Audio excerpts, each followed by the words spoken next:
W. Bush. Among those steps, we created and expanded the Renewable Fuel Standard under the Clean Air Act.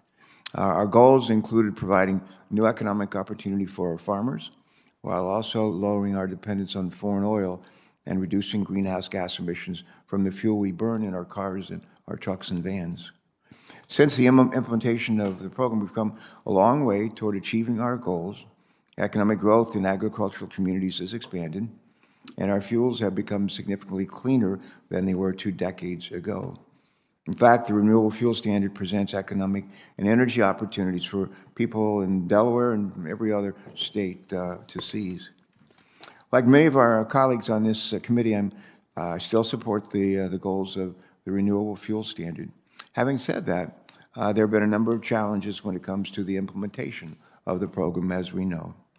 For example, the amount of advanced renewable fuels used today in this country is far less than 36 billion gallons that Congress and the President mandated in 2007 to be used by 2022.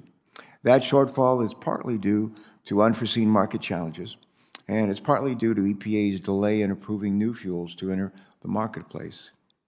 But make no mistake, advanced renewable fuels are being produced that have the potential to replace gasoline, diesel, and jet fuels on a gallon-for-gallon basis in today's combustion engines with no loss of performance. Many of these advanced fuels have already been approved for use in state renewable fuel programs in states like Oregon. However, EPA has been slow to make decisions on new advanced biofuel applications and pathways for usage. At the same time, the Clean Air Act prohibits some of the advanced renewable fuels that qualify for state programs from qualifying as renewable fuel under the federal program. We must find better ways to allow new advanced renewable fuels to qualify for the Renewable Fuel Standard. And doing so would be good for our environment. It would help refineries meet their obligations and further support a growing domestic biofuel industry. Another challenge in implementing the Renewable Fuel Standard is the volatility in compliance costs for refineries. Years of mismanagement under the previous administration, coupled with the unexpected changes in both fuel supply and demand caused by the pandemic, have collectively wreaked havoc on the program's compliance market, known as the RIN market, R-I-N market. What is the RIN market? EPA tracks compliance with the Renewable Fuel Standard by using tradable credits referred to as a Renewable Identification Number, or RINs. Refiners and importers can generate RINs either by blending biofuels into fuel or by purchasing RINs from another party through what is known as the RIN market. The huge price swings in RIN costs from 30 cents to almost $2 per gallon of renewable fuel in less than 2 years have created financial uncertainty for just about everybody, especially those who are required to comply with the Renewable Fuel Standard. That, in turn, has made it extremely difficult for obligated parties to make forward-thinking investments in producing cleaner fuels. I'm going to sneeze.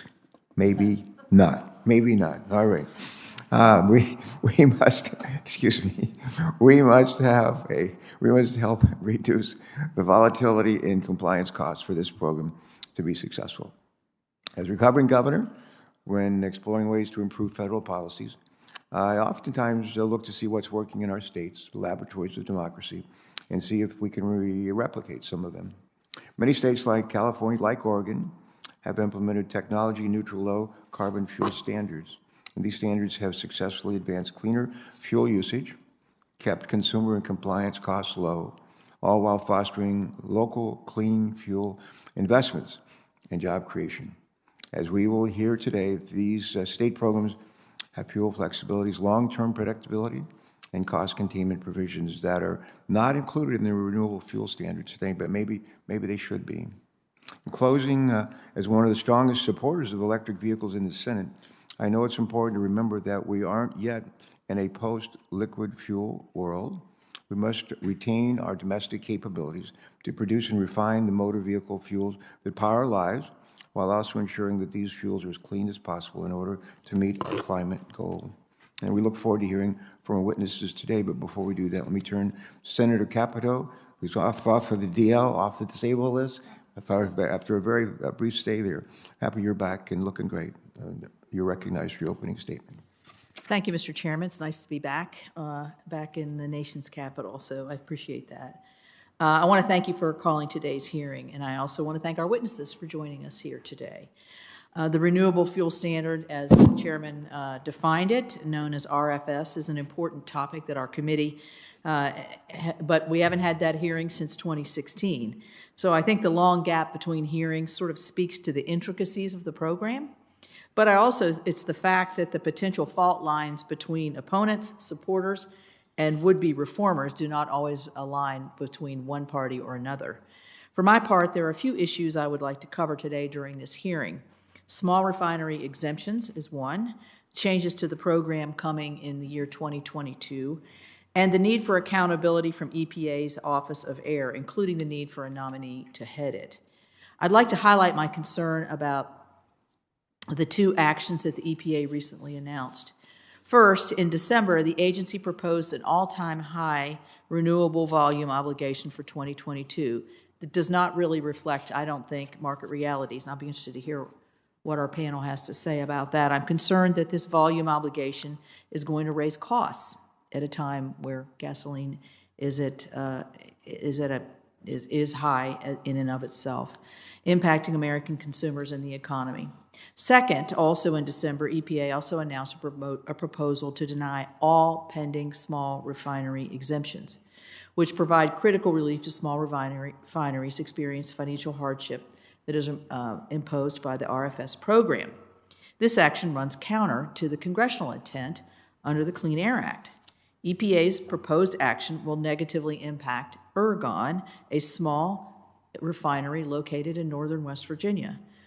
Ergon has already won 2 court cases in the Fourth Circuit, finding that the EPA acted in an arbitrary and capricious manner in denying its small refinery exemption petition. But Ergon is just one of a number of small refineries around the country that have petitions pending before the EPA. This unprecedented and drastic step to propose a blanket denial of outstanding small refinery hardship position is especially puzzling as we see increasing gasoline prices and several small refinery closures around the nation, eliminating good-paying jobs in some of our rural communities as well. Ultimately, this proposal will only lead to more litigation and increased uncertainty under the RFS, with American consumers bearing the costs amid already record-high inflation. I've urged EPA to reconsider its proposal to provide much-needed relief for small refineries and the families and businesses being harmed by elevated fuel costs. I look forward to hearing more from our witnesses on this issue. Next, I'd like to touch on an issue that I believe many of us agree upon, and that is that our liquid fuels, and the chairman touched on this, are still very, very important. I can tell you firsthand, liquid fuel is not going away anytime in my state of West Virginia. Forcing a single technology approach, such as insisting on 100% electric vehicles, disregards the important fact that different communities and businesses have different needs for transportation solutions. It may be true that electric vehicle sales are slowly but surely increasing, but liquid fuel is not used exclusively in passenger vehicles. It's also important for heavy-duty trucks and our airplanes, to name a few. So one issue I'd like to hear about today is how important are liquid fuels, and do you think liquid fuels are going away anytime soon? This conversation on liquid fuel is especially important as the RFS program enters a new phase next year. When Congress enacted the RFS, annual volumes were included for the calendar years 2006 through 2022.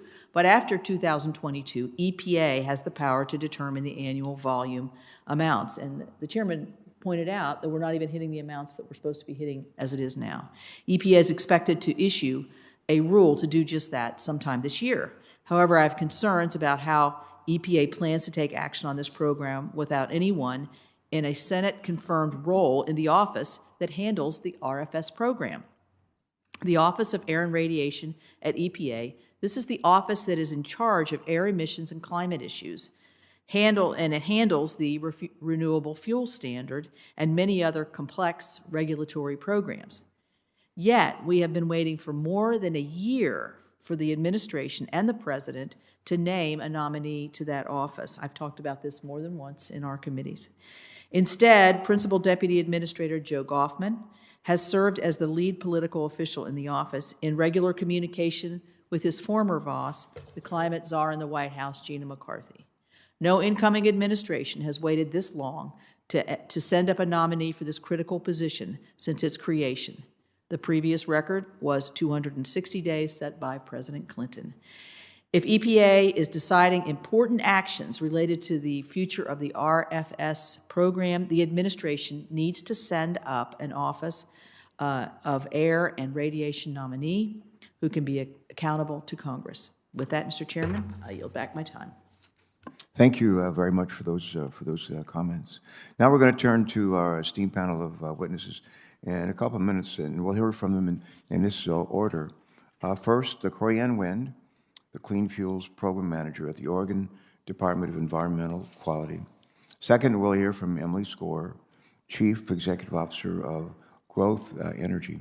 Third, we're going to hear from Lucian Pugliaresi? All right. Would you repeat Lucian, would you just say your name for us? Lucian Pugliaresi. Lucian, the P is silent? Yes. It really is. All right, Lucian. All right, Pugliaresi. Thank you. Next, the president of the Energy Policy Research Foundation. And finally, last but not least, we're going to hear from Leanne Johnson-Koch, partner at Perkins Coie.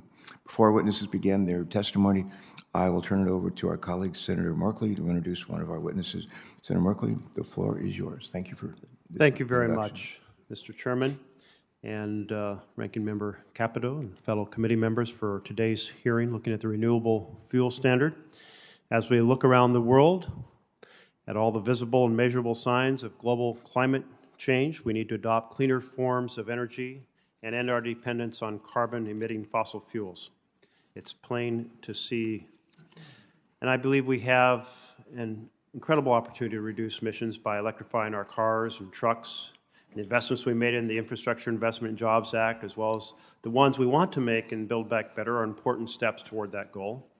But there is no doubt that sustainable liquid fuels are going to play an important role for years to come as we strive to tackle the challenge of global climate chaos. Not all of the solutions are going to start with the federal government. We're going to see states innovate, and we need to learn from them. And this is something we've recognized back home in Oregon, as year after year we confront fiercer wildfires, devastating our forests, historic droughts, devastating our ranching and farming communities, and having a huge impact on the health of our lakes and streams, and acidifying oceans that is wreaking havoc on our sea life off the Oregon coast, and certainly on our fishing community. So Oregon has stepped up to do more through the Oregon Clean Fuels program. Since it began almost 6 years ago, it's a resounding success. Through this program, our state has reduced a significant amount of greenhouse gas emissions from transportation fuels and put us on track to meet our goal of a 10% reduction within the next 3 years. I think that the success we had back home in Oregon can and ought to help inform the discussion for our nation regarding the federal fuels policy. Oregon stands as an example of the fact that a low-carbon fuel standard can work in the transportation sector, which is why I'm delighted to introduce my fellow Oregonian, previously from Hawaii, but now many decades in Oregon, Ms. Corianne Wind, the manager of the Oregon Clean Fuels Program. She is a proud graduate of Oregon State University with a degree in bioresources engineering. She has been an integral member of Oregon's Department of Environmental Quality for almost 3 decades, working the last 12 of them in fuels and transportation and climate policy.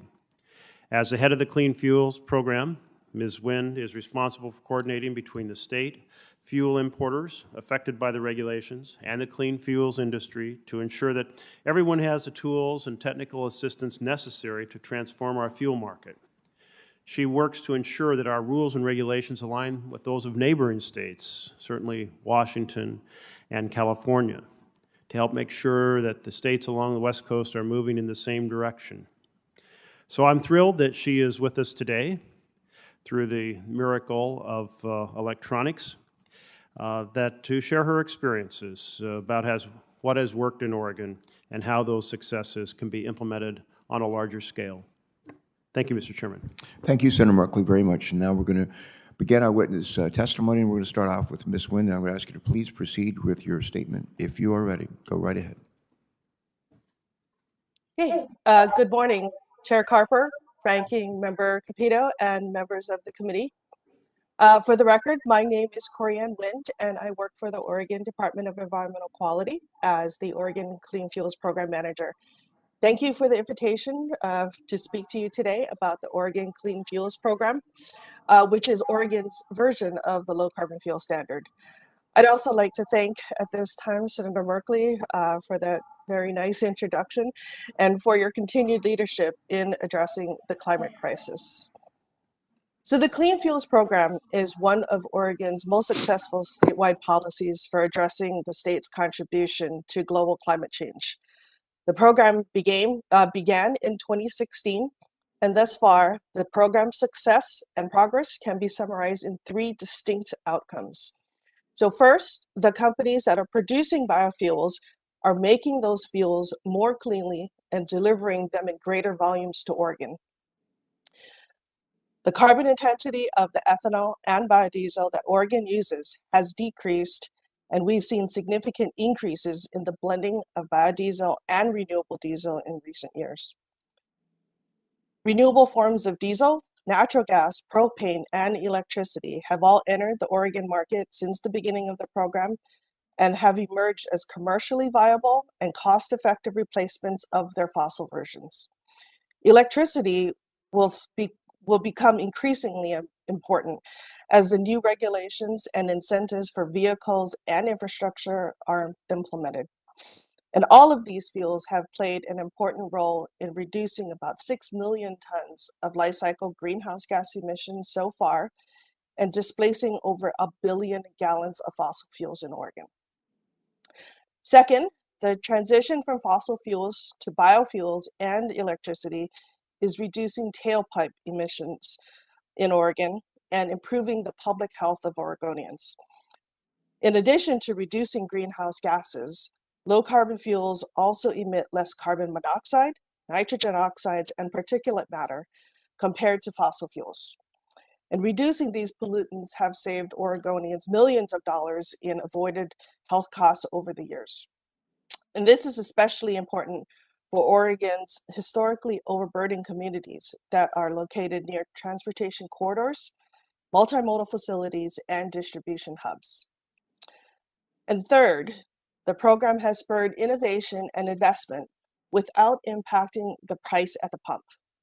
The program has fostered a $100 billion a year plus market where investments are being made to increase the production of lower carbon fuels, spark new innovations in technology, and invest in infrastructure to deliver these fuels across the state.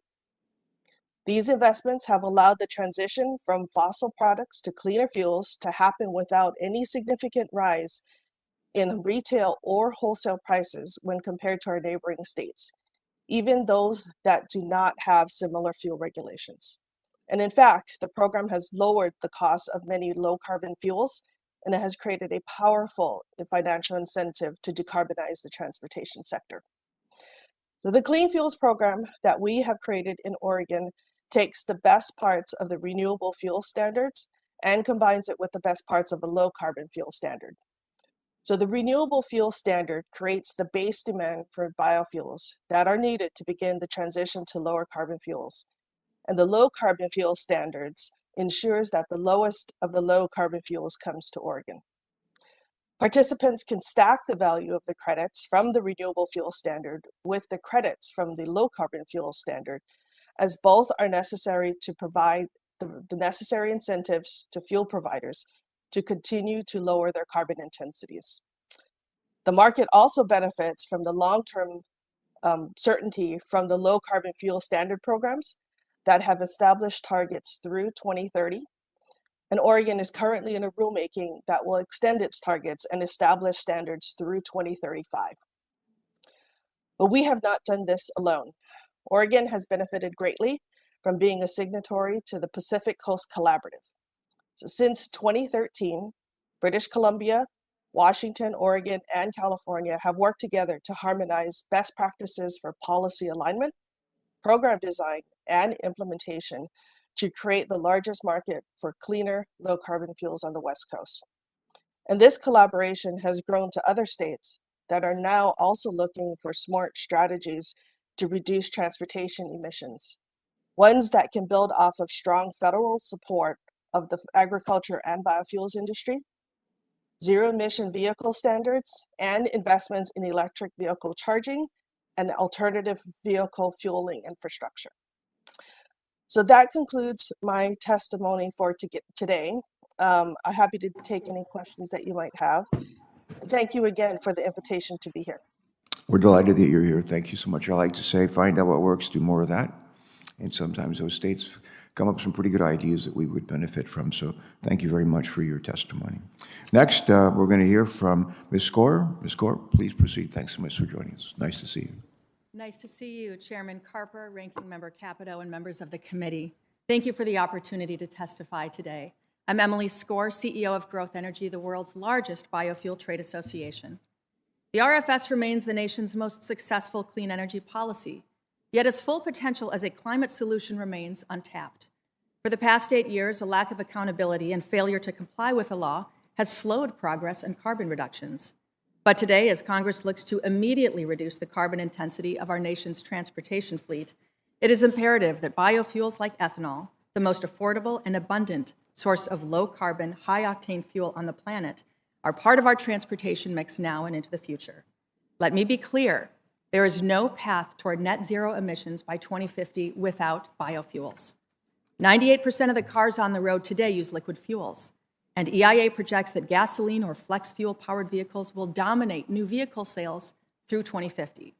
We can achieve progress on carbon reductions with today's infrastructure, today's vehicles, and a homegrown supply chain through a robust and binding renewable fuel standard and acceleration toward nationwide year-round use of lower-cost biofuels like E15. To date, the RFS has reduced almost 1 billion metric tons of greenhouse gas emissions. Expanded use of low-carbon biofuel cuts emissions and air pollution, drives energy innovation and economic growth, creates biomanufacturing jobs, and lowers gas prices for American drivers. But since 2013, the RFS has consistently been undermined through the abuse of waivers, small refinery exemptions, and compliance deadline extensions. Most of these administrative actions have been to appease the unfounded claims of a select few looking to subvert the RFS, slowing progress on carbon reductions. EPA's recent proposals, delayed as they are, right some of these wrongs. They include the required 15 billion gallons of conventional biofuel in 2022, a long overdue remedy for EPA's unlawful 2016 general waiver, and an end to the abuse of small refinery exemptions. Despite these positives, EPA takes a major step backward by seeking to reduce the 2020 blending obligations finalized 2 years ago. This retroactive change exceeds the agency's authority and creates market disruption and uncertainty. EPA needs to fix and finalize the proposals as soon as possible. Looking forward to achieve our shared clean energy goals, we need year-round access to higher blends of ethanol like E15. Nationwide E15 would slash CO2 emissions by more than 17 million tons, support more than 180,000 new jobs, and save consumers more than $12 billion in annual fuel costs. Unfortunately, refiners successfully sued to prevent E15 from being sold in the summer throughout much of the country. Not only have they deprived consumers of a lower-cost fuel, they eliminated an easy path for their own RFS compliance. Without immediate action, consumers will lose access to their most affordable fueling option on June 1, when Americans drive the most. Congress and EPA must restore market access so drivers can save up to 10 cents per gallon every time they fuel up with E15. In addition to reducing emissions in light-duty vehicles, biofuels are poised to play a greater role in decarbonizing other forms of transportation. And biorefineries are already deploying carbon capture and wind and solar energy and incentivizing sustainable farming practices, all to drive further innovation and further reductions in our carbon intensity. We see promise in new and emerging low-carbon fuel markets in hard-to-electrify sectors like aviation, marine, and heavy-duty vehicles. To lead our nation through a clean energy transition, we must have a healthy and thriving biofuel industry. We must have a strong and growing RFS. We must move toward E15 as the nation's standard fuel. Don't be fooled. The RFS does not harm refiners. 3 administrations and the courts have affirmed this. Claims to the contrary are just a smokescreen to divert attention away from clean, affordable American energy. Undermining the RFS and delaying the rollout of E15 means increasing gas prices for American consumers, period. Gas prices are driven by the price of crude, not the cost of the RFS. America's farmers and biofuel producers are ready to work with the administration and Congress to restore E15 and put the RFS back on track. Thank you, and I look forward to your questions. Well, thanks very much for joining us and for your testimony. Mr. Pugliese, I got another shot at your name. I think I'm getting close to getting it right. All right, thanks. You're recognized. Please proceed. Please, could we cue up the charts, please?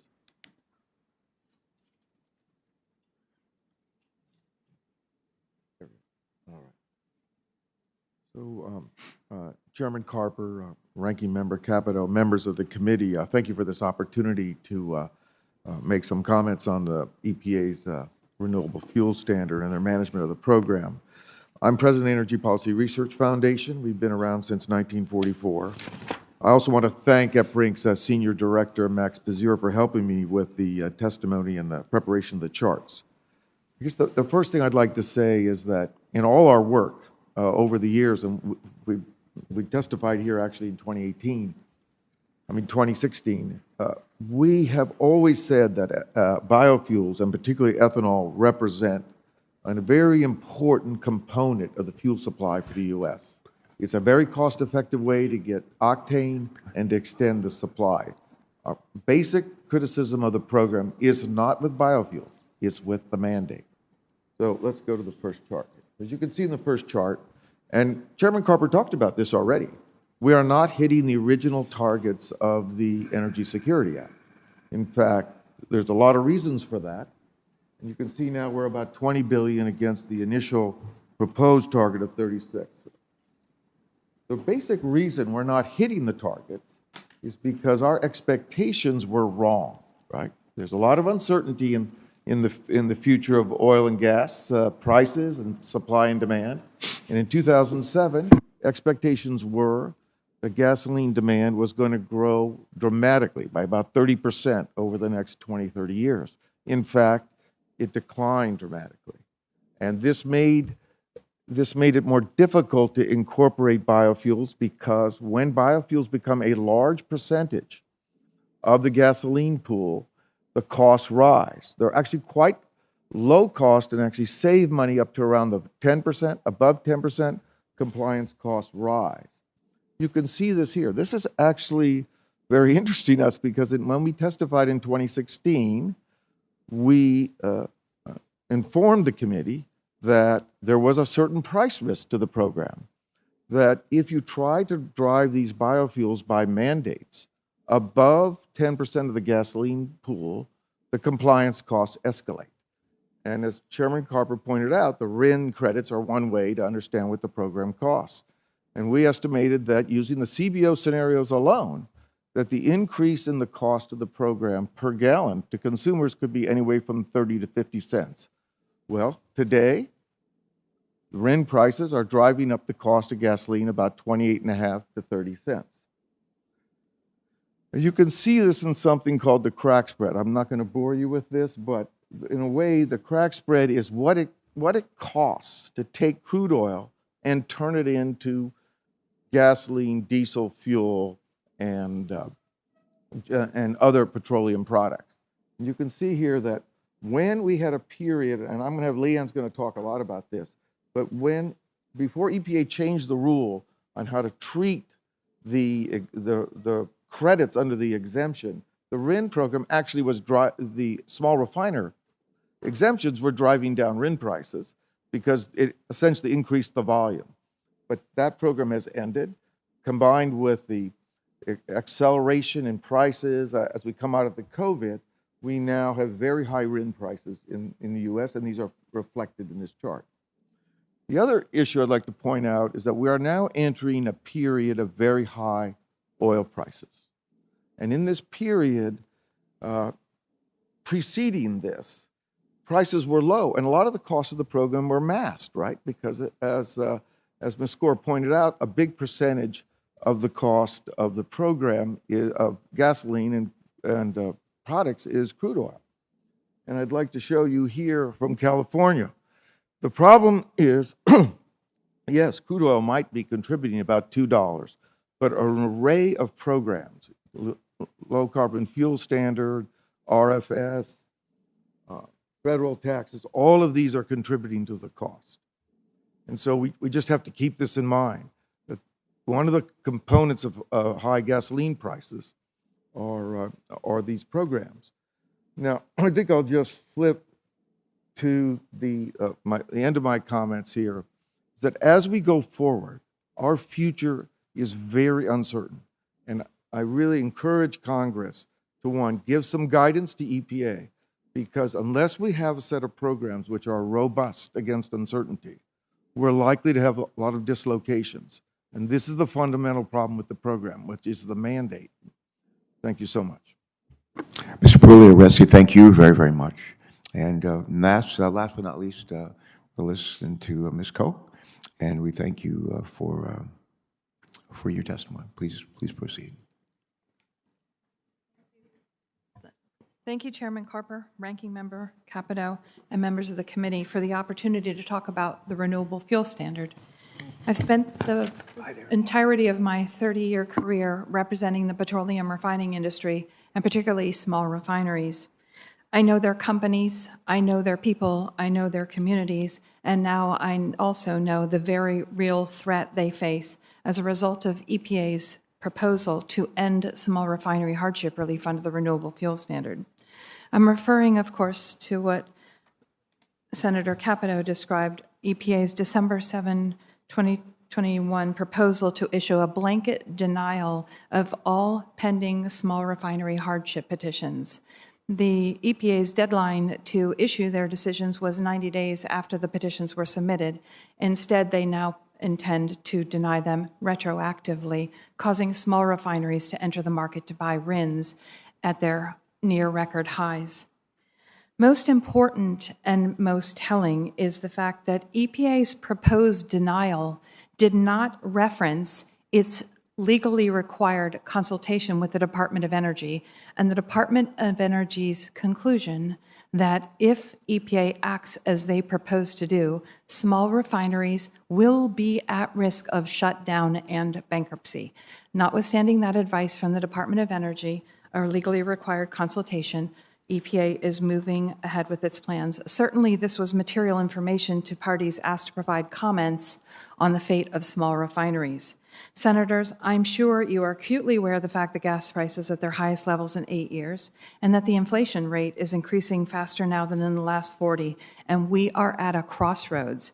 If EPA persists, ignoring its statutory duty and taking aim at America's small refineries, it will not only violate the law, it will exacerbate these already adverse economic conditions that our country faces.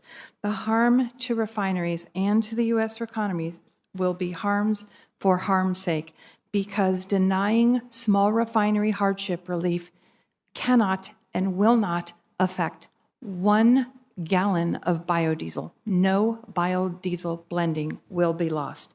At Congress's direction, the Department of Energy in a 2011 report determined that small refinery hardship would grow increasingly acute as the volume mandates increase, because as the volume mandates increase, RIN prices increase. When RIN prices increase, small refineries' costs increase. And that is because small refinery hardship is caused by their limited ability to blend, not their unwillingness to blend.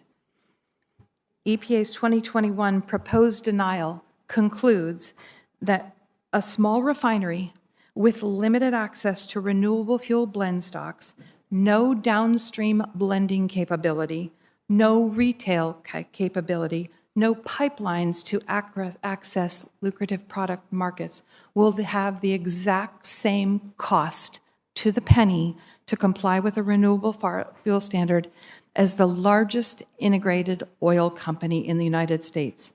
Companies that have the ability to export their fuel and avoid the RFS mandate completely, companies with the ability to blend others' fuels, fuel produced by small refineries to generate excess RINs, and the ability to take those excess RINs and trade them, speculate in them in the wholly unregulated $30 billion RIN market. Large integrated refineries report in their public reports earning tens of millions of dollars in profits speculating in RINs. I listened to a hearing talking about the harm to the biofuels industry from granting small refinery hardship relief, which is a fiction. Small refineries, first of all, disproportionately produce diesel, not gasoline. They blend as much ethanol as they can, but gasoline is a small part of their production. The data demonstrate that there is zero correlation between small refinery hardship relief and the blend rate generally. So in the years when the hardship relief was granted more than in prior years, there was zero impact on the blend rate. This is a question that we have to have Ms. Skor explain to us because there is clearly no correlation between the two. Forcing small refineries to buy RINs in record high RIN prices will result in their failure, it will result in their closure, and it will result in their bankruptcy, according to the Department of Energy, and EPA needs to step back. Are you concluding? Have you Yes. concluded your remarks? All Yes, right. thank you. Yeah, Ms. Koch, thank you so much. Before we begin questions, I'm going to ask unanimous consent to place in the record materials on historical fuel and energy prices. Hearing no objection, so ordered. All right. Let's try some questions. Ms. Nguyen, the past administration's mismanagement of the Renewable Fuel Standard, along with the ongoing fuel impacts of the pandemic, have created volatile swings in compliance costs for the Renewable Fuels Program in recent years, making it hard for all stakeholders to plan and invest to meet the program's requirements. It's my understanding that Oregon has not experienced the same volatility in compliance cost with its clean fuels program. My question is this: how have the flexibilities built into Oregon's low carbon fuel standard, along with the additional cost containment and other measures within Oregon's program that differ from the federal program, how they help to mitigate compliance cost spikes? Ms. Nguyen. Yeah, thank you for that question, Chair Carper. So I think a lot of what is built into the program is the ability for the agency to monitor the costs we do of our neighboring states in comparison to the state of Oregon. We do routinely track the fuel retail and wholesale prices of fuels that are delivered in California, in Washington, and in Idaho. And for the past years that we've been operating the program in Oregon, we have not seen a significant increase in comparison to those states. And and those are states that also don't necessarily, in the state of Idaho, don't have any kind of additional fuel standards. We do keep track of those prices, and we are legislatively required to have cost containment mechanisms in the program to be able to monitor those fuel prices. And so, I mean, I think it's a combination of the monitoring and the cost containment mechanisms that have not caused these large volatilities in the fuel prices in Oregon. All right, thanks. Just a quick follow-up. It's my understanding that Oregon tracks consumer fuel costs and surrounding state consumer fuel costs as part of its implementation of the low carbon fuel standard. Very briefly, are there surrounding states that do not have a low carbon fuel standard today that have higher fuel costs than Oregon? Thank you for that question, Chair Carper. So as I previously stated, in the most recent analysis of the data that we've been looking at, it is we do compare our fuel prices, both retail and wholesale, to the states of Washington and California and Idaho. And it is noted that our fuel prices in Oregon have shown that we're lower than even the state of Idaho. And so the state of Idaho does not have any additional fuel regulations. They don't have a low carbon fuel standard in place there. And so we feel confident that the prices of the fuels in Oregon are not being disproportionately impacted by the fact that we do have a low carbon fuel standard. All right, thanks for that. One question for Ms. Score, if I could, on E15 and advanced biofuels. Ms. Score, recent court decisions prevent the sale of fuels that have blends of ethanol to 15%, known as E15, this coming summer, unless Congress or the administration takes some further action. At the same time, EPA, over the course of several different administrations, has been slow to approve advanced biofuel applications for new pathways and fuels for the Renewable Fuel Standard. Question is this: in your mind, would the approval of additional advanced biofuel applications and Congress acting to allow E15 to be sold year-round help mitigate some of the volatility in the renewable fuel program costs that we're seeing today? Thank you, Chairman. It most certainly would. The easiest path to bring down the price of the RIN is to blend more biofuel. It's basic supply and demand. The more biofuels blended, in particular higher blends like E15, the more RINs created, and that's how you bring down the price of the RIN. So not only is that going to will it address the stated costs, but you're also going to be introducing a lower cost fuel into the fuel supply for consumers.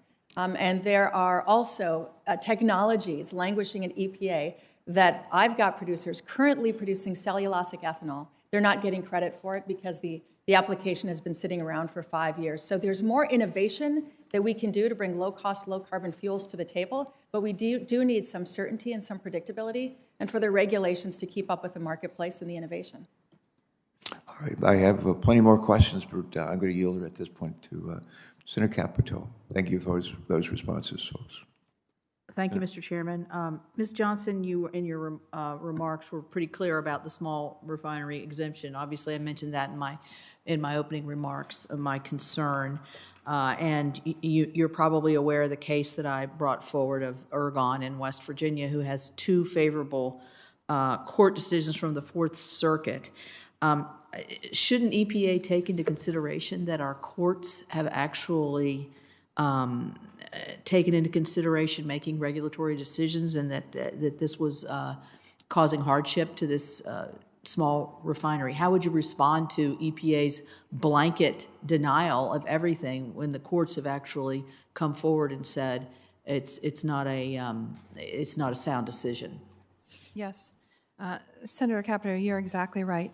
So for the 2016 to 2018 compliance years, the Fourth Circuit Court of Appeals vacated and remanded EPA's decision to deny hardship relief to Ergon, West Virginia. Ergon runs about 23,000 barrels per day. It is truly one of the smallest refineries in the country. And the court summarily rejected EPA's decision because the EPA did not consider the facts of Ergon's specific case, its location, how it distributes its fuels, the fact that 70% of its then production was diesel, and it remanded to EPA. EPA then took another shot at Ergon and again denied Ergon's petition, even though it had been vacated and remanded by the court, and again determined that Ergon was ineligible. The second time, the Fourth Circuit vacated EPA's decision again, this time finding that EPA had been arbitrary and capricious in treating Ergon differently than any other small refinery. So now this is the third attempt to prevent Ergon, West Virginia, from receiving hardship relief. Essentially, what EPA is proposing to do is Ergon and every other small refinery in the United States will be denied hardship relief if EPA proceeds on this path, ironically, on the basis that every refinery in the United States, from the largest multinational oil company to the tiniest small refinery in Newell, West Virginia, has exactly the same cost of compliance. That it doesn't matter that a large integrated oil company can export. It doesn't matter that a large integrated oil company has excess RINs and makes millions in speculation. Everybody's cost is the same. And so I always go back to the DOE study prepared for Congress, which explains the hardship that small refineries will suffer as a result of their inability to blend, as a result of their inability to take massive amounts of capital and joint venture. Thank you. So yes, you're correct, Senator, that this is the third attempt to divest Ergon of relief. And we specifically in the law made provisions for a small refinery exemption, correct? Specifically made provisions for each petition to be decided on its merits. That's correct. Thank you. Mr. Polaracci, your last chart, I was looking through your charts because we have them in our book, talks to me about where we see gas prices going and who really gets hurt the most. And this talks about the rising cost of transportation fuels harm low-income and many minority communities. We know if you have to pay an extra $10 to $15 to fill your car up, that hits that person that at the end of the month is looking for an extra $10 or $15 to help pay their electric bill or some other bill that's also rising at the same time. You talked about the cost of blending as about 28.5% or 28 to 30 cents per gallon, so there's a cost there. And then you also mentioned to me earlier before we got started that you think as we're moving forward, there's some guardrails that EPA needs to have as we're moving forward that we could provide for them. If you want to talk about that issue, I'd like to hear that, but I'd also like to hear your opinion on the overall cost of what we see now, high cost of gasoline, and how we can deal with this issue of who's hitting it the hardest and how we can move. There's proposals out here to get rid of the gas tax, but that's 18 cents. It's not even close to this. Right. So first, let's talk a little bit about the sort of government-mandated energy transition, because we are the largest oil and gas producer in the world. And we are very concerned that certain policies are now seeking to constrain the North American production platform before the alternatives are ready. We're going to have we're going to produce a lot of EVs. We're going to produce a lot of alternative fuels and technologies.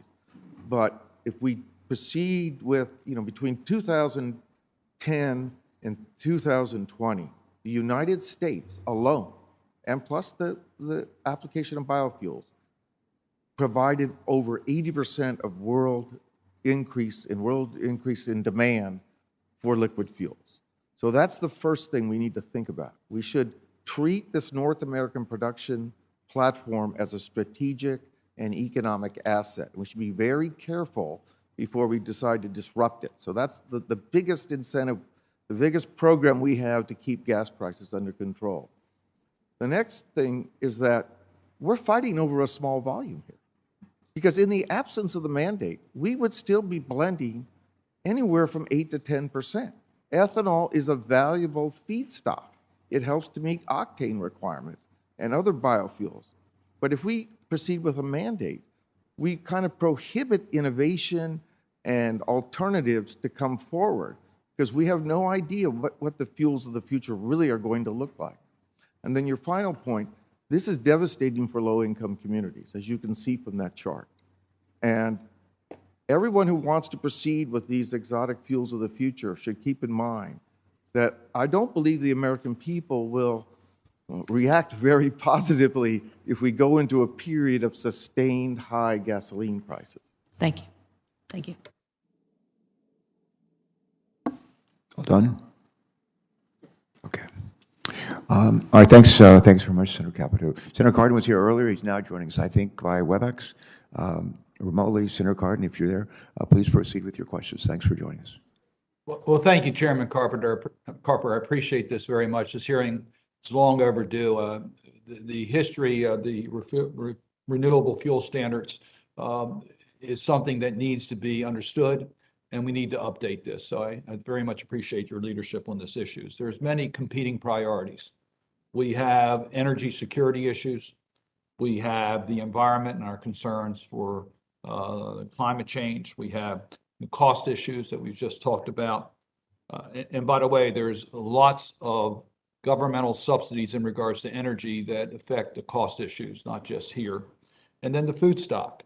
So I would like to get the view from our members of the panel as to what we can do if we want to focus on development and growth of domestic advanced biofuels derived from non-food-based food stocks. How should we be adjusting our policy in regards to renewable fuel standards? Don't be bashful. I think that the way to do this is to allow a lot of alternative biofuels compete in the marketplace for the liquids market. And for those fuels which have a lot of promise and which we think there are substantial long-term public benefits, we should have a good research and development program, even some support for probably deployment. But in the end, we should allow a large opportunity for consumer choice and for competition to take place between manufacturers or processors of fuels to deploy these into the marketplace. I will go ahead and I will follow on those themes of choice and competition, two themes that we wholeheartedly support. When it comes to choice, consumers do need choices. They need options at the pump. It is very unfortunate that come June 1st, one of the lowest carbon, low fuel, low cost options available to them is going to be eliminated because the few refineries sued and one in court. So we've got to reintroduce higher blends of biofuel, year-round access to E15. That's giving consumers one low-cost choice. When it comes to competition, as we all pursue lower carbon-intense energy, that's very important. And critical to that is making sure that the modeling, that the standards, that the incentives, the performance standards are technology neutral. In this country, let the best win, right? So let's make sure that we are looking at the full life cycle analysis of all of the technologies, of all of the available solutions. We're going to need everything to be able to achieve these ambitious climate goals. So make sure that the modeling reflects up-to-date science. It reflects innovation taking place within agriculture to bring down carbon intensity. And then I think you're going to have a competitive environment with choice for consumers. I would just mention in that regard, Senator Carper and I both serve on the Senate Finance Committee, and we had looked at proposals to try to have neutral in regards to the tax issues and reward those that are lower in carbon emissions and that help our environment. So we agree with that. The problem is that today's structure does reward certain high carbon sources, and we really don't have a level playing field. I don't know if the other panelists want to respond on this or not. Yes, thank you for the question. So this is Corianne Wynn. So I mean, I think this is what I would say is that this is what the core of a low carbon fuel standard does. And so, it really does reward the carbon intensity of that fuel. So as you mentioned, going from a crop-based fuel to a used, to a waste oil, for biodiesel, for example. I mean, so the fact that they do have lower emissions means that they do have higher incentives in a low carbon fuel standard. So those higher incentives actually bring down the cost of those fuels. So that is how it is scored in a low carbon fuel standard. And I think it's been working really well to incent the lowest of the lowest carbon fuels. And of course, that's some of the debate we're having now on the price of carbon. And if we had a true price of carbon, I think we would have a fair competitive standard giving choice to the consumer. Thank you, Mr. Chairman. Thank you, Senator Cardin. Before we turn to Senator Inhofe, I want to ask unanimous consent to submit for the record various materials demonstrating recent strong economic growth, including a statement from the Assistant Secretary for Economy Policy at the Department of Treasury from January 31st, 2022. According to the statement, real GDP growth grew 5.5% over the 4 quarters of 2021. fastest annual pace in, get this, 37 years. This is in addition to the materials I submitted earlier, which show energy prices today are still lower than they were in 2007, and today's prices at the pump are driven by growth in fuel demand as the economy emerges from the pandemic. Without objection. Next is Senator Inhofe. Senator Inhofe will be followed by Senator Whitehouse. Senator Inhofe. Thank you, Mr. Chairman. And before you start my clock, I'm going to experiment with something that I haven't tried before. I have two questions, but the first question has four parts. So rather than put Ms. Johnson in a position of having to write down fast, I'm going to ask my staff to hand her the written copy of those four questions, which I will read now. First of all, Ms. Johnson, won't denial of this... The senator's time has expired. I didn't do that to you. All right, go ahead. All right. Denial of the small refinery exemptions, of which we have two in Oklahoma, ultimately drive gas prices up? And does the data support an assertion that small refinery exemptions lower blending and biofuels? And please describe your understanding of the EPA's stakeholder engagement with refiners regarding the proposed rule, and is there data to support the claim that EPA's denial of hardship small refineries would contribute to closure of American refineries and lost jobs? Now, anything that's already been answered, you can go ahead and run over that fast, all right? Thank you, Senator Inhofe, and thank you for the list of questions. So with respect to your first question of whether denial of small refinery exemptions will drive compliance costs higher and gas prices higher, it is a certainty. If EPA publishes its proposed denial, the parties holding the RINs that small refineries need for compliance will be in a position to demand exorbitant prices because small refiners will be captive buyers on the eve of the compliance deadlines, multiple compliance deadlines on top of one another because EPA has been so delayed in its rulemaking.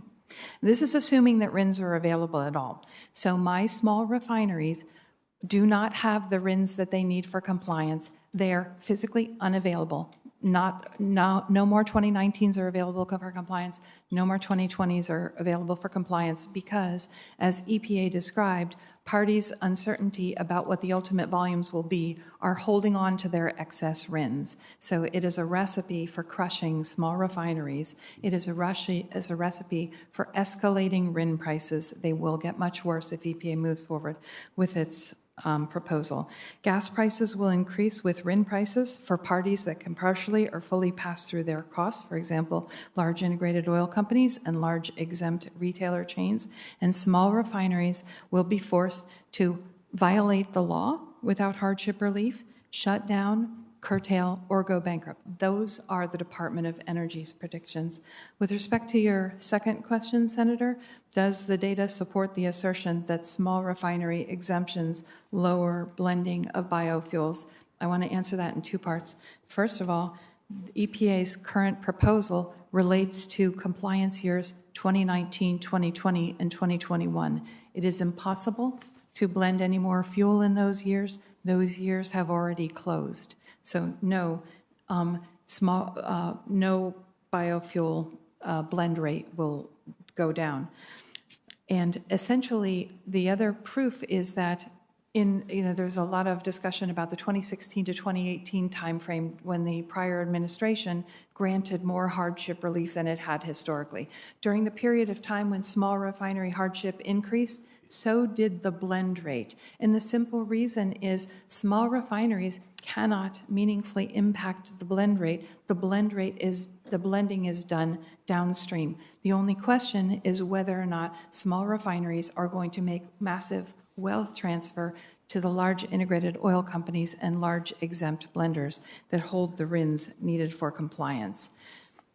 Your third question was to describe stakeholder engagement with refiners regarding the proposed rule. I can say this: small refiners were blindsided by EPA's proposal to retroactively deny all 2019 to 21 petitions years after their statutory deadline to issue their decisions had passed. EPA checked a box.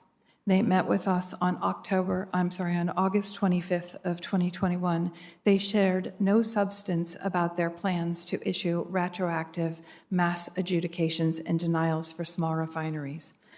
The proposal matches entirely, instead, the asks of the biofuel industry, which seems to have had meaningful engagement with EPA. EPA also seems to have engaged with the USDA. And by the way, Congress decided that the appropriate consultation was with the Department of Energy, not Ag. And the Department of Energy, as I've said, has determined that EPA's plan to deny hardship relief will result in the shutdown and closure of refineries. Your last question, Senator, was whether there is data to support the claim that EPA's denial would contribute to the closure of American refineries and lost jobs. And I won't repeat what I've said previously, but essentially, a number of small refineries do not have the RINs they need for compliance. And if they are denied relief, they will be captive buyers in a market with escalating RIN prices. And EPA has acknowledged that there was a shortcoming in the production of RINs for the 2019 compliance year, and that the RINs that are available in the market are not in the hands of small refineries. So small refineries will necessarily violate the Clean Air Act because they will not have the ability to get the RINs that they need for compliance, which will then force them to decide between spending money on RINs, if they have it, shutting down, and or going into bankruptcy. Senator, I hope I've answered each of your questions. Excellent. And you've done it in just the right amount of time. Gentleman's time is expired. Go ahead, just briefly. I do have one last Very briefly. thing for Mr.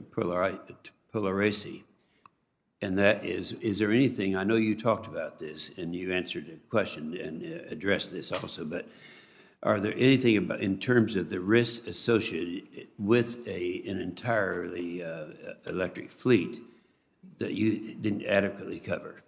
Yes, right. Just very briefly, if you would, please. Very briefly in response. The biggest problem is we are energy independent now. In order to move to an electric fleet, we have to move to a series of critical materials and minerals, on which we will be highly dependent. Some of them sourced from countries that are not necessarily friendly to the United States. And if I may just correct one, this one question that I thought is very interesting. It's very important to understand that Oregon has the 5th highest gasoline prices in the country. So it may be lower than some other adjoining states, but gasoline prices are quite high in Oregon. All right, thank you. All right, Senator Whitehouse, you're up. Thanks very much. Thanks, Chairman, and thanks everyone for being here. I have long supported the biofuels and ethanol standard, but it's kind of been an act of faith that someday the market would come around and that corn ethanol in particular was kind of a pathway effort that would let cellulosic ethanol and other forms come forward. So I'm interested, Ms. Wind, in your testimony about the carbon intensity of the ethanol and biodiesel that Oregon uses, that it has decreased.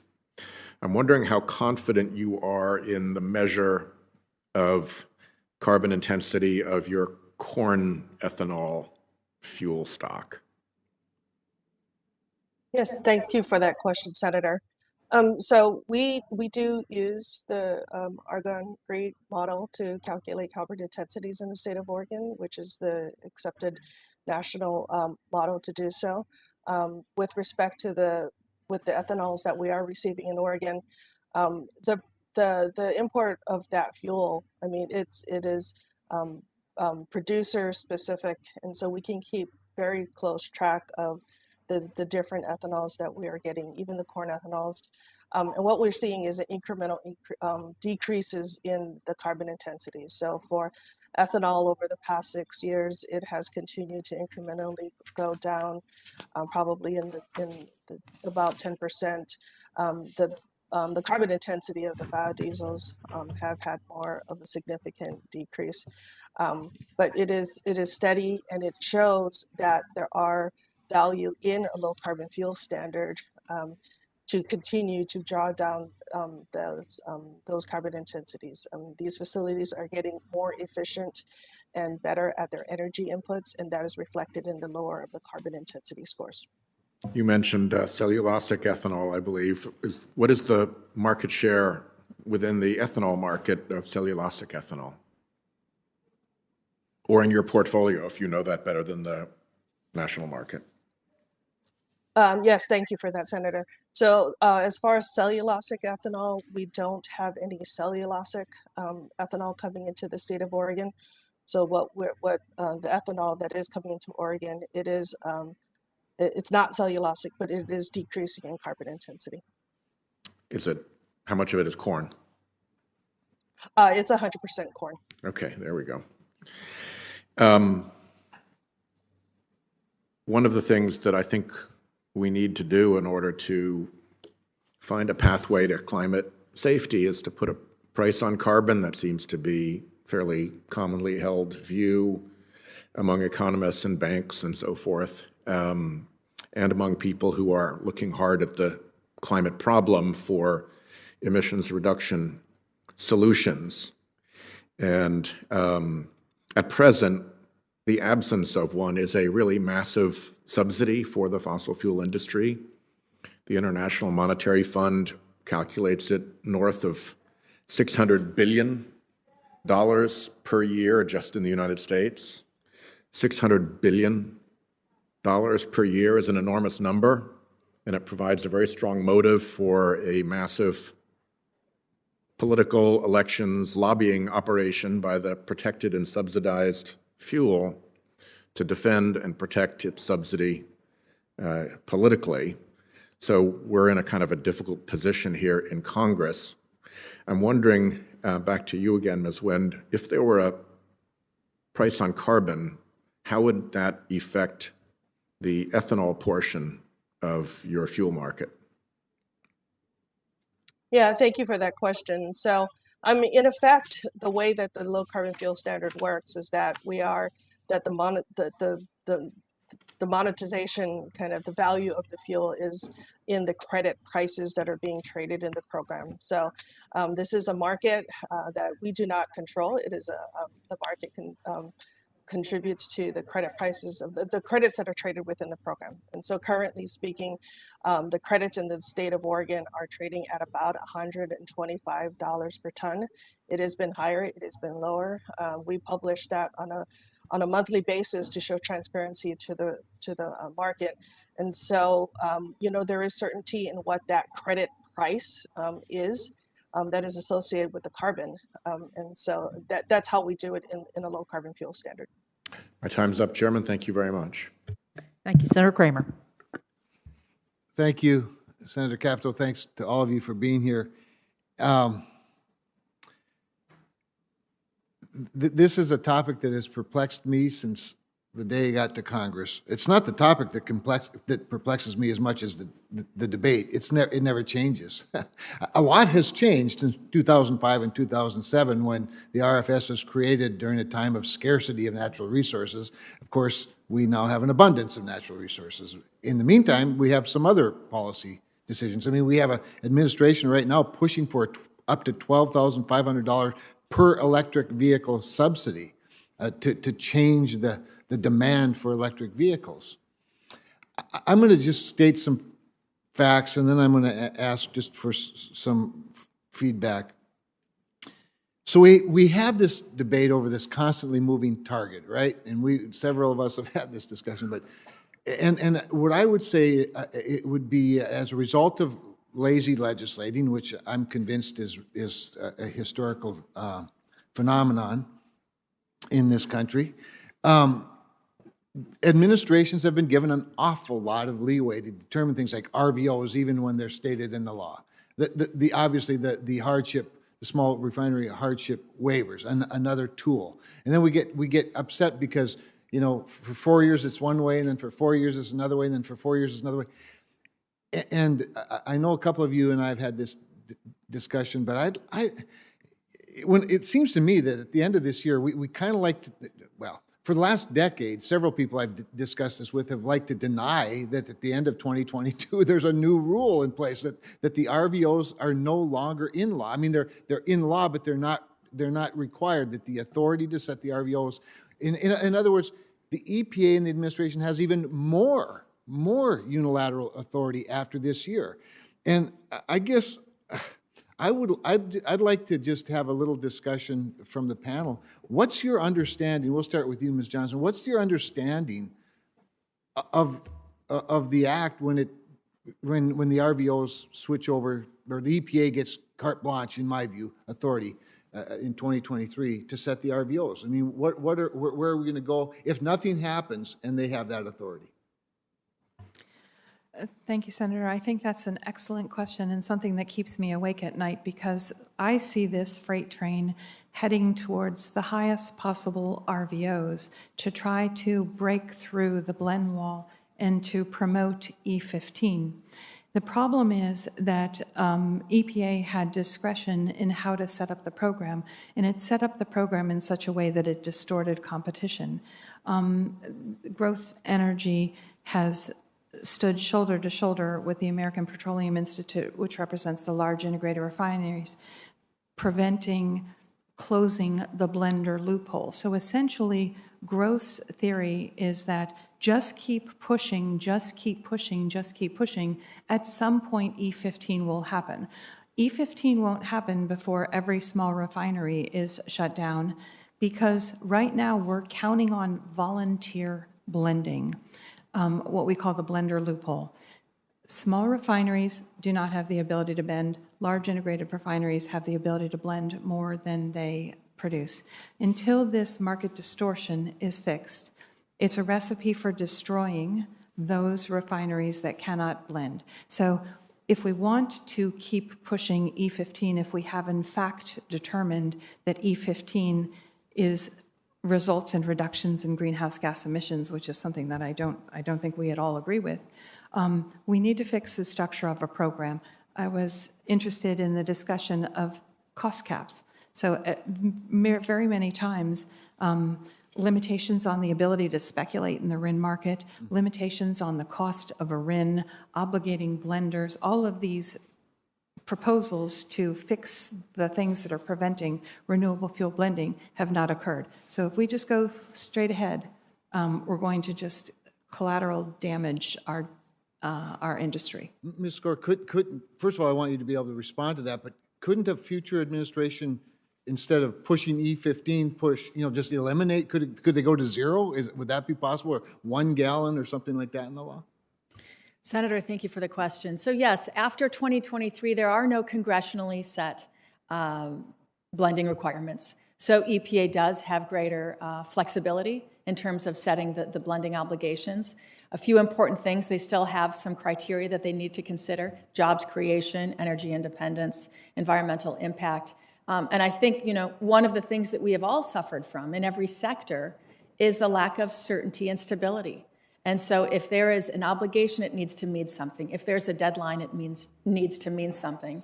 One of the things we look forward to in the set is EPA's opportunity to set blending requirements for multiple years in advance, similar to what Ms. Wind was talking about in Oregon. And I think that would help address some of the volatility concerns. Thank you. I wish we had more time, maybe in another round, Mr. Chairman. But the biggest point that I want to make is that 2022 is here now. For 10 years, people looked at me like, "Don't worry, that's in the future." What's not in the future anymore? So we have to come up with something. And I'd rather come up with it with everyone in the room, if you know what I'm saying. Well, as long as it includes us. As long as you're in the room with me, I'm good. Yeah. Okay. Thank you, sir. All right. Thanks, Senator Kramer. Senator Duckworth, I think you're out there on WebEx. If you are, please proceed. Senator Duckworth. No, Senator Lummis is here in person, live and in person, and we'll come back to Senator Duckworth. We can rejoin us. Senator Lummis, you're recognized. And then I have Senator Stabenow after you by WebEx. Go ahead, please. Thank you, Mr. Chairman. I'd like to begin by asking consent to enter 3 documents into the hearing record. One is an academic study published in the Proceedings of the National Academy of Science called Environmental Outcomes of the U.S. Renewable Fuel Standard. The second is a study by the University of Georgia called Analyzing the Downstream Impacts of U.S. Biofuel Policies.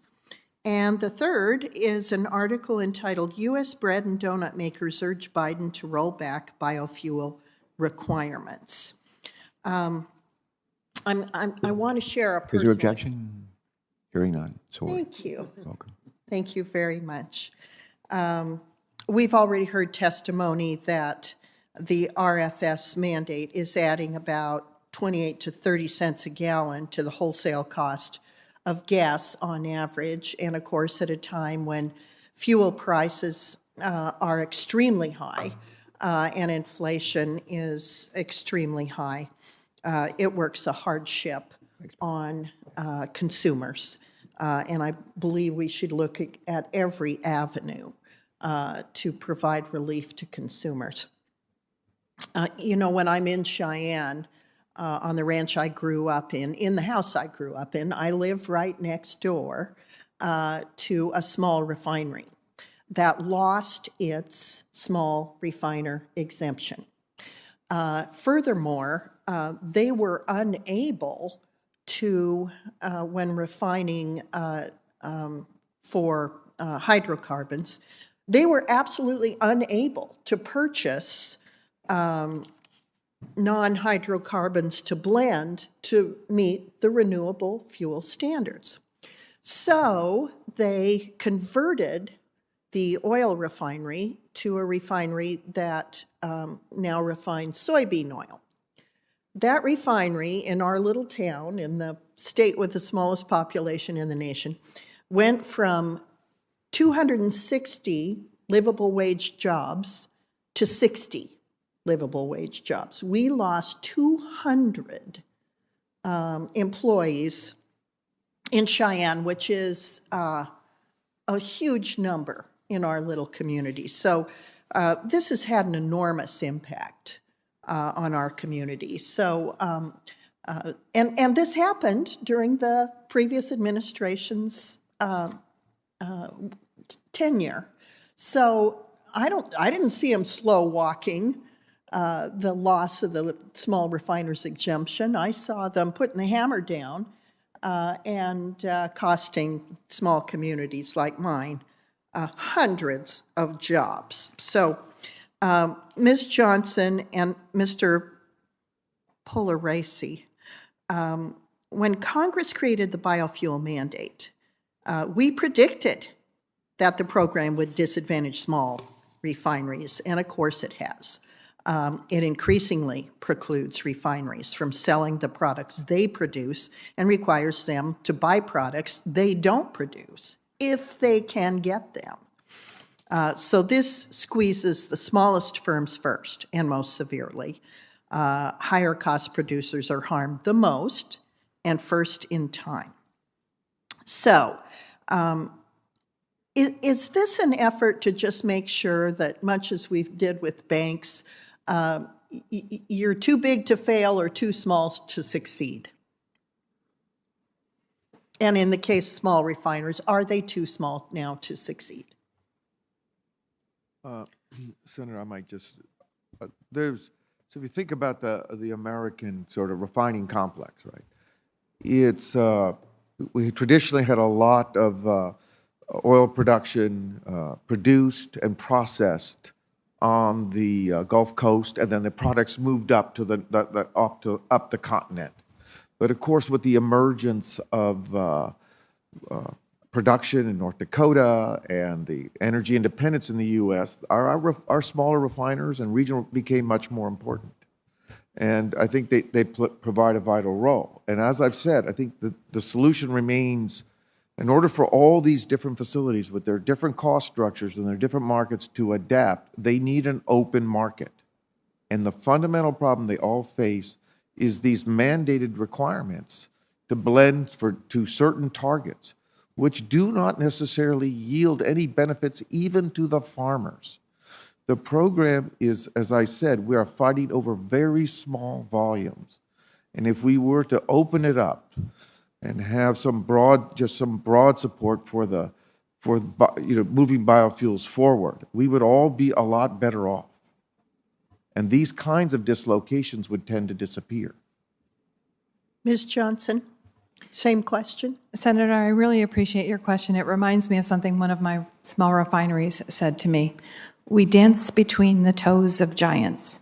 And what that means is the smallest refinery in Cheyenne, Wyoming, the smallest refinery in Newell, West Virginia, the smallest refinery in whatever rural community from Pennsylvania to California, dance between the toes of giant integrated multinational oil companies until the Renewable Fuel Standard came along and said, you know what, we're going to tilt competition in favor of the large integrated oil companies, but don't worry, we've got your back. Congress said specifically, we recognize that the volume mandates and the inability of small refineries to have access to capital to become large integrated oil companies that don't have access to pipelines, that don't have access to, that disproportionately produce diesel fuel, don't have access to blend stocks. Don't worry, we've got your back, you'll be okay. We can provide an exemption.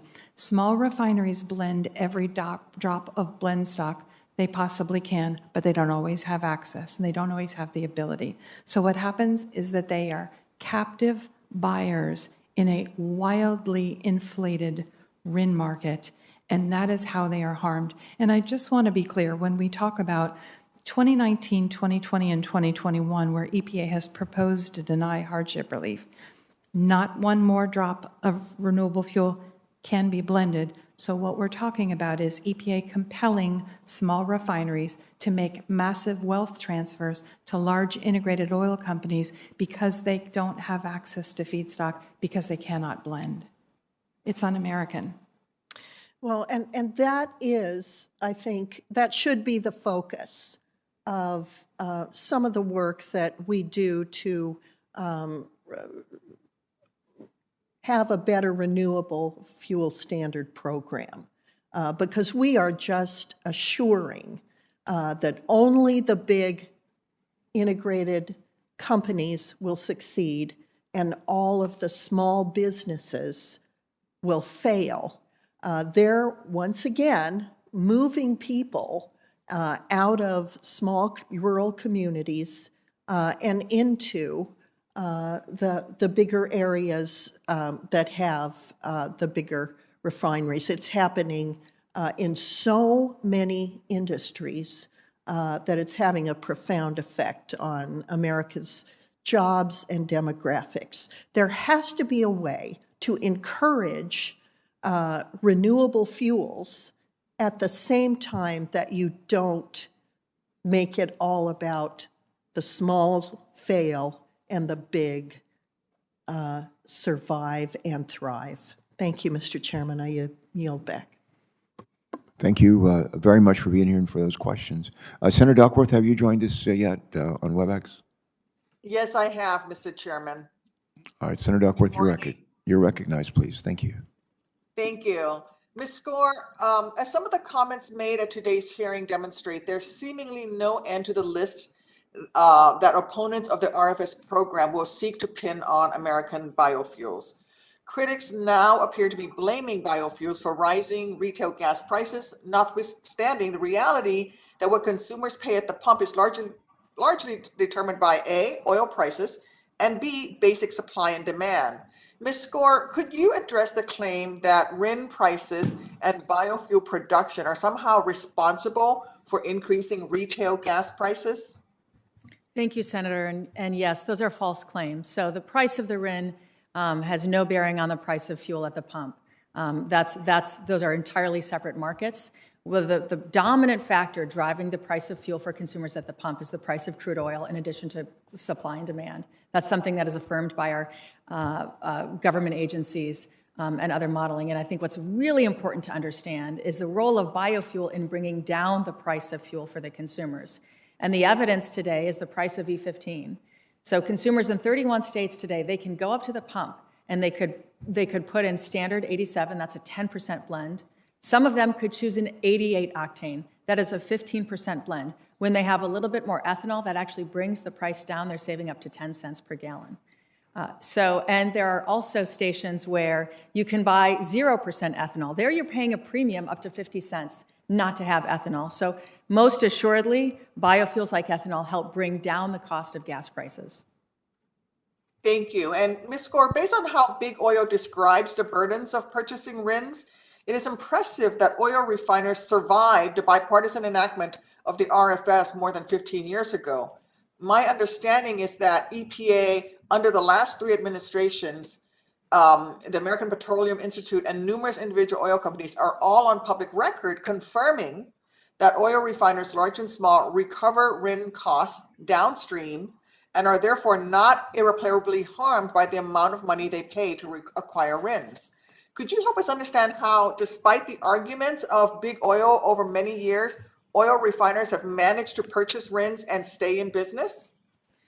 Thank you for the question. Yes. So, the RIN affords refiners flexibility in terms of how they demonstrate compliance with the RFS.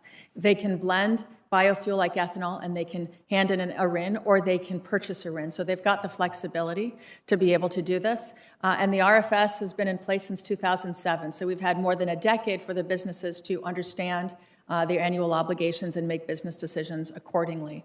And again, important to understand kind of the RIN marketplace and the volatility that you see when you have refiners who are choosing not to blend and wait till the 11th hour and then seek some type of exemption or waiver or extension from the agency. I think that's really where you're seeing the volatility come into play. But the bottom line is, when it comes to consumer price at the pump, the more biofuel, the more they're going to save. Thank you, Ms. Score. Mr. Chairman, I'd like to ask unanimous consent to enter into the record EPA analyses from 2015, 2017, and 2021 that confirm what Ms. Score just explained, along with 2 documents that counter the recent study that has garnered attention this week, one from the Renewable Fuels Association and another from the National Corn Growers Association, indicating, among other things, that the USDA found that ethanol's carbon intensity was 39% lower than gasoline, and that according to the EPA, the RFS has not expanded cropland. It has in fact decreased them by increased efficiency on existing cropland, not by expanding acreage. And according to the USDA, the amount of fertilizer required to produce a bushel of corn has fallen dramatically in recent decades since the creation of the RFS. Is that your unanimous consent request? Yes. Is there objection? Hearing none, so ordered. Thank you. Thank you. I also asked unanimous consent to include in the record for this hearing reports from Environmental Health and Engineering. It's a report addressing biofuels and greenhouse gas reduction. The Life Cycle Associates 2020 report documenting the 1 billion metric tons of GHG reductions attributed to biofuel use since 2007. Third, a study published by USDA scientists in 2021 titled The Greenhouse Gas Benefits of Corn Ethanol, Assessing Recent Evidence, which found climate-smart agriculture practices reduce emissions. And finally, fourth, a study published by Argonne National Laboratory that found corn ethanol is reducing the carbon footprint and diminishing GHG emissions. Is there objection? Hearing none, so ordered.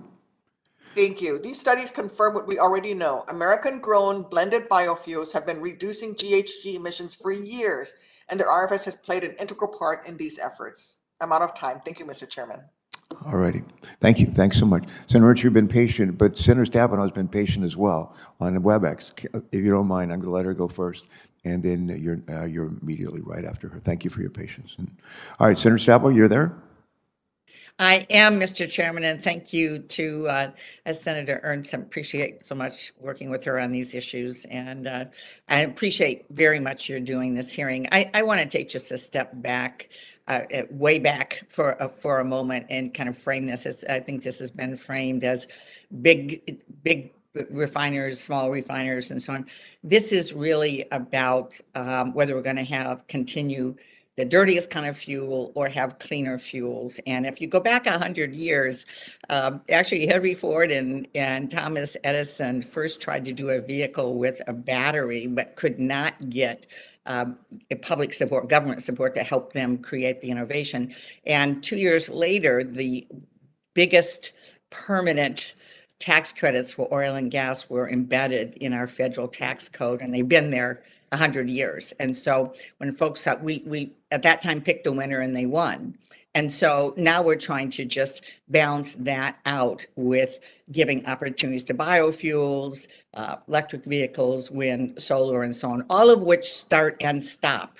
It is not a consistent policy. It's not embedded in the tax code. And so I want to ask Ms. Score, when we look at, from a business standpoint, the importance of policy and regulatory certainty when you're making investment decisions, innovation decisions, and so on, how important is that? Thank you for the question, Senator. That's incredibly important. I think there's a very good example in terms of my industry is producing right now cellulosic biofuel. All right, that is up to 100% and beyond in terms of the GHG reductions, but we're not getting credit for it because the technologies have been pending EPA review for over 5 years. So we as a nation, we are leaving carbon reductions on the table, and then the impact is you have innovators sitting on the sidelines because they see a lack of certainty, a lack of a marketplace moving forward, and therefore they're going to sit this one out. So it really does stifle the innovation, the investment that we need to continue to bring down the carbon intensity of corn ethanol, which we are doing a great job of doing that, and also to be able to get our industry to net zero and participating in the hard-to-electrify space. And that's a place where we're going to be able to perform as a really important feedstock. Thank you. And just one more time for the record, do biofuels, are biofuels responsible for high gas prices? No, quite the opposite. The more biofuels that we introduce into the fuel supply, the more we bring down the price at the pump for every driver. Thank you. And it's also jobs, right, in rural America, certainly in rural Michigan. So one other question I have to ask as somebody who not only is a supporter of biofuels and rural jobs, but also electric vehicles being made in my great state. Both are important to reducing carbon emissions in the transportation sector. And I think it's important, just for the record, to say that's why the United Auto Workers, who make great automobiles and the new electric vehicles, strongly support the Renewable Fuel Standard as well. In fact, the UAW is the largest private union in Iowa, with members employed by companies making farm equipment, and they consistently talk about the fact that that they are supportive. So, Ms. Gore, does Growth Energy agree that both electric vehicles and biofuels are critical to reducing carbon emissions and petroleum use? Yes, let me add that we appreciated UAW submitted very strong remarks to EPA in support of a robust RFS. We have very ambitious climate goals, and there is no one-size-fits-all solution. We're going to need every tool in the toolbox, which means biofuels alongside electrification. The benefits of biofuels, those are going to be for the immediate, the mid, and the long term. In the immediate term, we have about 270 million cars on the road today. So biofuels allow us to have a solution for those cars, to bring down the emissions, to clean up the emissions, and do it so affordably and in an available way for all consumers. In the mid to long term, if we are a strong industry today, that allows us to have the innovation that we are continuing to do to further drive down the carbon intensity of our low carbon fuel, but also participate into the hard to electrify space. For that, we need accurate carbon modeling, and we need to make sure that the incentives provide a fair, level playing field for all of the parties who want to be able to compete and participate. Thank you. I agree. And Mr. Chairman, I will yield back and yield to my friend from Iowa, Senator Ernst. Senator Ernst, patience is rewarded. Thank you. Yes, thank you so much. I appreciate that. Thank you, Mr. Chair.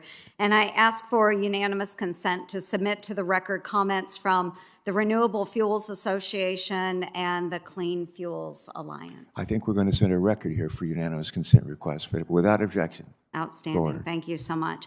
And just to address some of the issues that have been brought forward by our witnesses and members of the committee as well.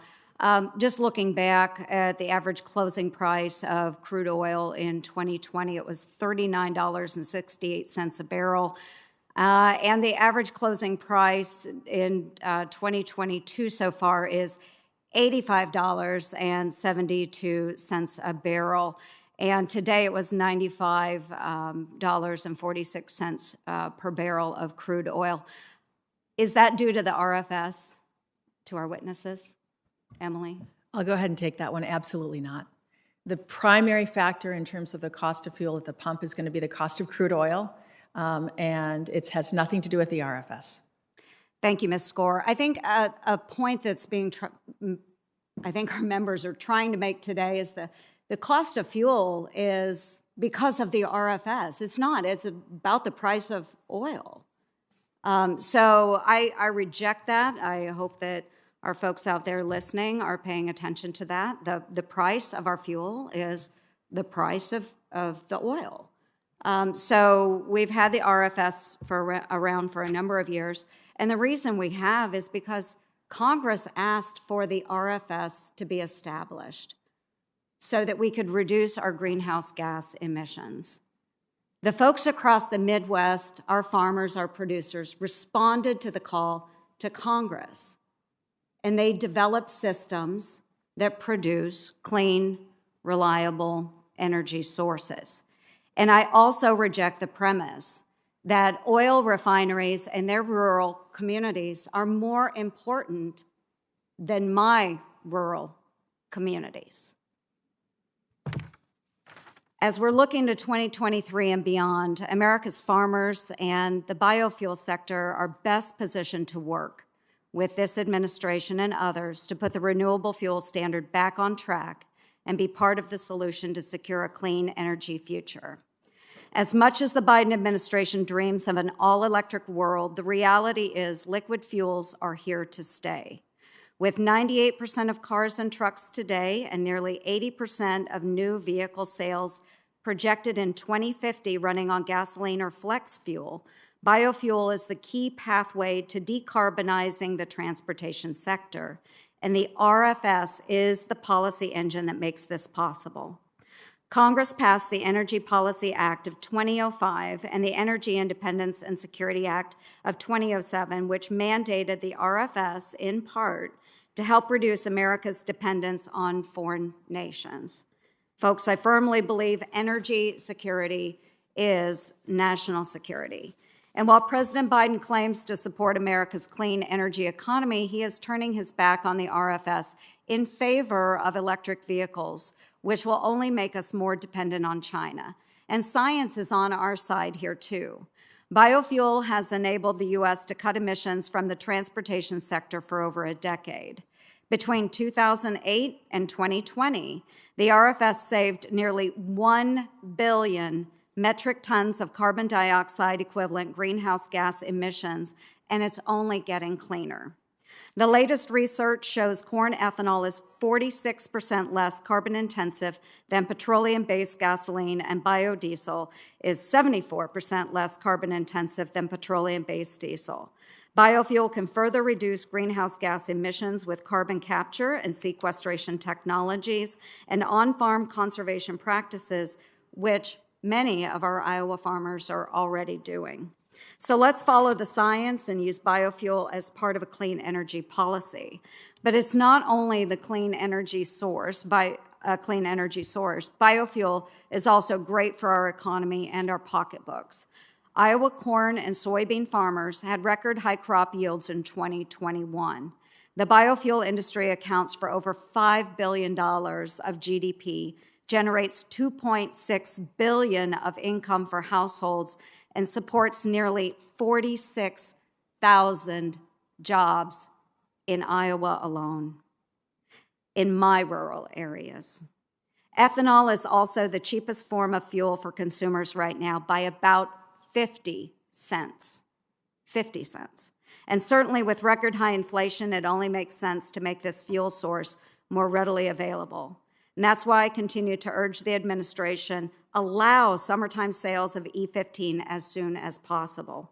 It will not only support our consumers, it'll also support the nearly 300 retail stations in Iowa who want to provide a cleaner choice at the pump.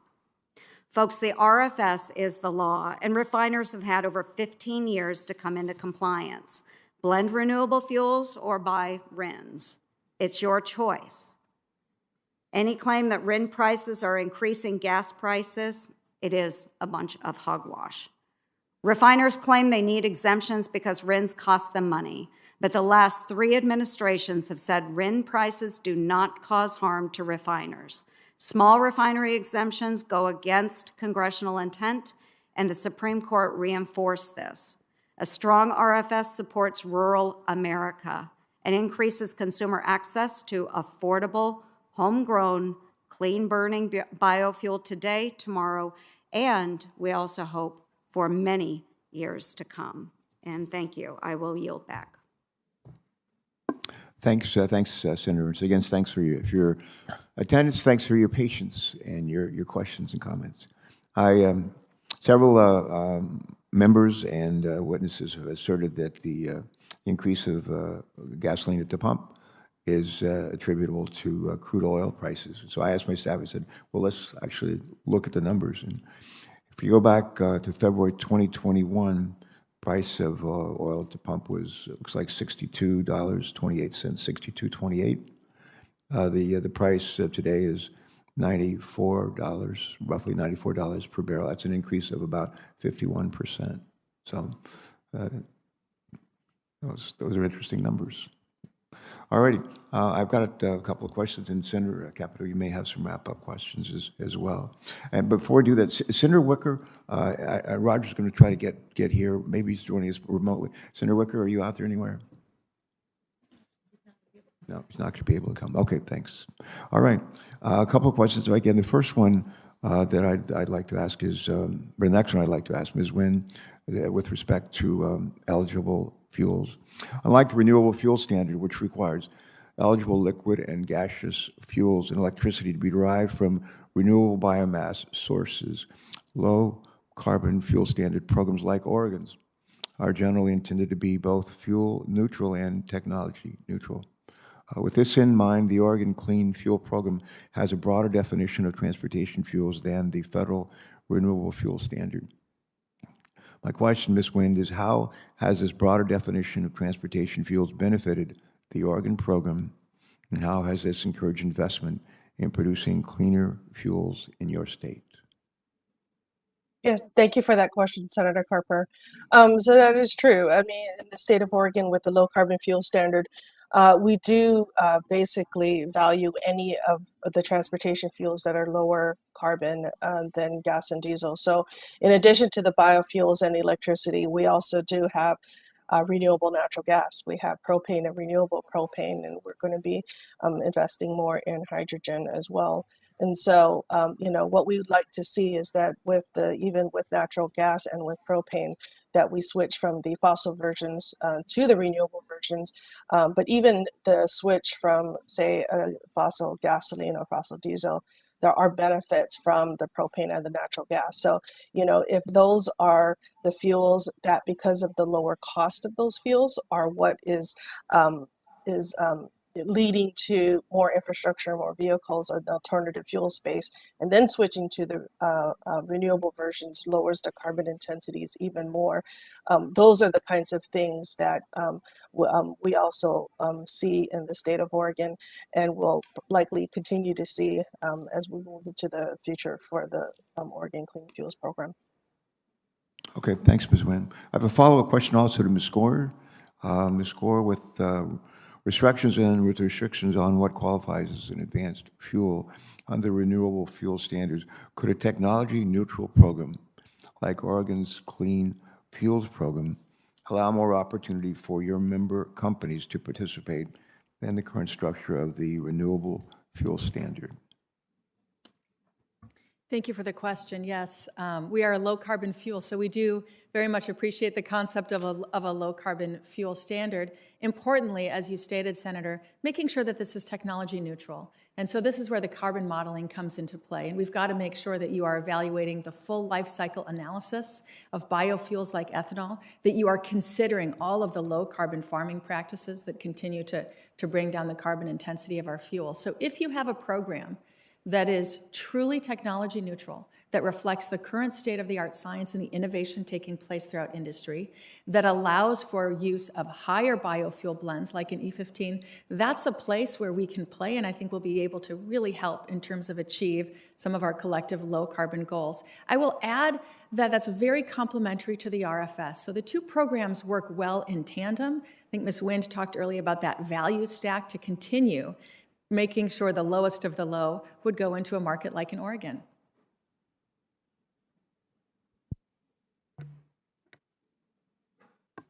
I've got two more quick questions. Well, I got two more quick ones, and then I'm going to yield to Senator Capito. We have a vote underway as well. This is a question for the entire panel, and I'd ask. Well, let me say I appreciate the perspectives. I think we all do, the perspectives that our panel has shared with us today. I want to compliment our staffs for pulling you all together, and thank you for joining us in person and remotely. But I hope that this dialogue can help inform thoughtful action to support the future of this important program. And with that said, I also recognize the challenges in forging a path forward for the Renewable Fuel Standard that satisfies everyone and the potential need for compromise and collaboration. In closing, I'm just going to ask each of you to take just half a minute, if you will, and tell us what you believe, where you believe there might be common ground for all of us on this panel as we deliberate this issue going forward, and we will. Ms. Skor, would you like to go first?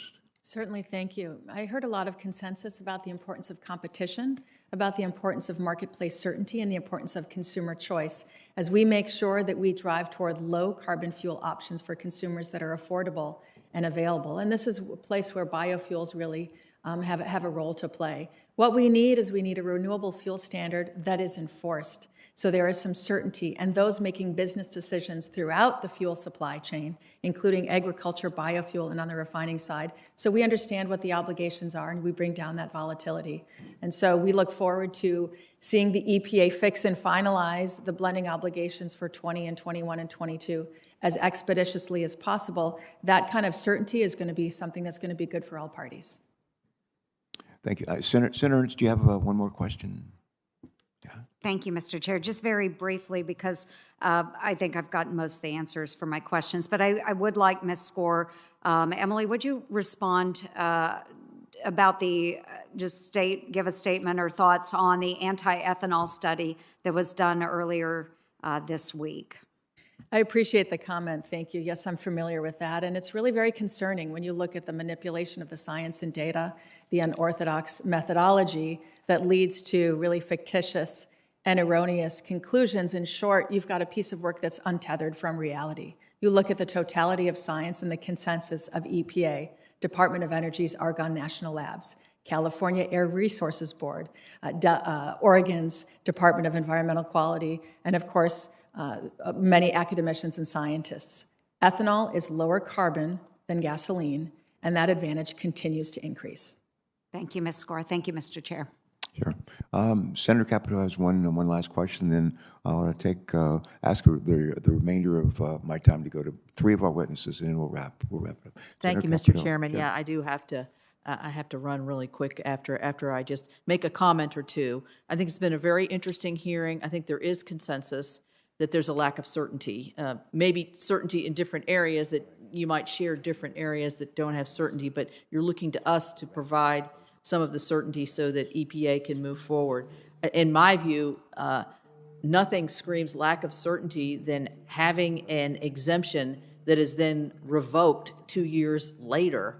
I mean, that to me is just unconscionable, no matter what it's happening to. If it was a corn producer, if it was a refiner, if it's a coal miner, anything, an EV car maker, if you have the okay and it says that you're going to have the permit to move forward, how can you possibly conduct business if somebody's going to come back 2 years later and revoke it? So, I mean, I think that to me is lack of certainty. And you know, I do have the study here that shows from the University of Wisconsin that U.S. corn-based ethanol is worse for the climate. I'm not going to argue that. I don't know. I think that we need to get what is a life cycle? When does it start? How long does it go? What kind of emissions are included in producing ethanol from corn or growing corn, or or getting crude out of the ground. I mean, I think we need to have some consistency here and certainty here on that we're using the same measurement data, because I think it confuses the American public, quite frankly, and many of us here who are making those decisions. I just want to thank you, Mr. Chairman. I don't really have a question. I just thank the witnesses for being informed, and I thought our members asked some really good questions. Yeah, this has been valuable. This committee, as you know, is pretty good at finding the middle and the complex, difficult issues, unanimously in some cases. And this is a hard one. And we look forward to working with your team and others that are on this committee and trying to find a path forward going forward. I'd like to say, if it isn't perfect, make it better. The situation, this is not a perfect situation. We got to do better than this. Thank you. I'm going to go back to our panel again. I'd ask a question I call a common ground question. And I'd ask each of you to take a minute to let us know where you believe there's common ground among all of you. I think only Ms. Score had the opportunity to respond. So let me just ask our other witnesses if they would respond as well. And Ms. Nguyen, why don't you go first? Yeah, thank you for the question, Senator Carper. I think I would echo. Common ground. I think I would. Yes, common ground. So I think I would echo what Ms. Score has and Ranking Member Capito have mentioned, certainty. It is something that we hear quite a bit from the stakeholders that participate in the Oregon Clean Fuels Program and in the market. Certainty as far as regulatory certainty, as far as the standards being established for our program. That is why we are undertaking our current rulemaking now to expand those standards out to 2035 to provide that certainty. And I think along with certainty, I mean, transparency in what we do, in the way that we do our life cycle accounting and the modeling and the information that is used to establish those carbon intensities, as well as the market aspects of our program, the credit pricing and the transactions for that. I mean, it is something that is the pillars of how we implement the program in Oregon, and I think has served us really well. Thank you, ma'am. Mr. Pugliaresi. Yes, thank you. Did I get it right? Yes. Pugliaresi? Thank you, Mr. Chairman. Yeah. I was thinking one of the problems is maybe we should try to do a better job of getting a common set of facts so we can. Sometimes that helps. Sometimes it helps. And I think that one of the things I'd like to ask the community to do is let's have the Energy Information Agency publish data for us on what the FOB export price of gasoline is and what the wholesale domestic price of gasoline is. Let's have them break down the components, because there's a lot of discussion of crude oil is causing prices to go up. Of course it is, but there are other components in the manufacturing of transportation fuels. And I think if we could get them to do a little more work on this, we might get some consensus or a sense of where are the hot spots, so to speak, beyond crude oil that are driving up gasoline prices. Good. Thank you for that suggestion. Ms. Koch, same question. I think a common ground is that small refineries do not oppose biofuels. So biofuels that are lower emitting are not a problem. Where we depart is on the ability of everybody to share and the ability to blend or pay unreasonably high RIN prices. But I would say that we have commonality in wanting lower emitting biofuels. I think there's where we depart on that point also is on whether or not ethanol is in fact a lower emitting fuel, because as we've been talking about, the recent study suggests that ethanol could be 24% higher emitting of greenhouse gas emissions than petroleum-based fuels. So to Mr. Pugliaresi's point, information is key. Senator Ernst explained that blending is a choice. It is not a choice when you don't have access to biofuels. So I think the EIA could help us enormously by, instead of resisting Freedom of Information Act requests related to how much is each refinery paying to buy RINs? What is each refinery's actual cost of compliance? We understand that sufficient RINs are available for compliance, but not in the hands necessarily of the people who need them for compliance. Whose hands are they in? So more forthcoming data would certainly help to dispel maybe some of the disagreements. So I think that would be important. there are substantial barriers to blending, which I agree with Ms. Score. There are. I think we disagree as to what those barriers are, but there are substantial barriers. We have to have a change to the renewable fuel standard if we want it to be sensible, if we want it to not distort competition, and if we want to bring down the price of gasoline and diesel. Thank you. I have a real quick question for Ms. Score. I'm going to ask you to just be very brief in your response because we have a vote underway and I don't want to miss that vote. But Ms. Score, it's my understanding that the previous administration significantly increased the number of small refinery waivers it issued compared to the Obama administration, including issuing waivers for refineries owned by integrated companies like, I think, like ExxonMobil. Is that your understanding? That's correct, Mr. Chairman. In the previous administration, EPA increased the number of small refinery exemptions by a factor of 6. That was a 6-fold increase. Over 80 small refinery exemptions resulted in 4 billion gallons of demand destruction, and without any information or transparency in the theme of information as to how it is that they determined that those particular refiners met the very narrow threshold that is, you've got to demonstrate disproportionate economic harm as a result of RFS compliance. So we are pleased to see that this EPA is taking a different approach and really looking to follow the law and the narrow scope of that relief avenue, which is available. Thank you for that response. Well, in closing, let me just say we've had great participation here, certainly from the witnesses, but also from the members in person and remotely. I'm grateful for all that. Grateful to our staffs for pulling together the great panel. And this is not an easy issue. It's the first time we've had a hearing on it in like almost 6 years, and it's long overdue. And it's been helpful for me, and my hope it's been helpful from some of my colleagues. Some way we've raised as many issues and questions as we've answered, but it's a good start. And again, this is one of the hallmarks of this committee is we work together, we work across party lines, and we try to get to yes as often as we can and find consensus. But I want to thank you all for joining us today. If done correctly, renewable fuels help safeguard our nation's energy security, boost economic opportunity for our farmers, and reduce greenhouse gas emissions. I look forward to continuing our conversation and working with members of our committee, our colleagues in the Senate, and other stakeholders to improve the Renewable Fuel Standard program.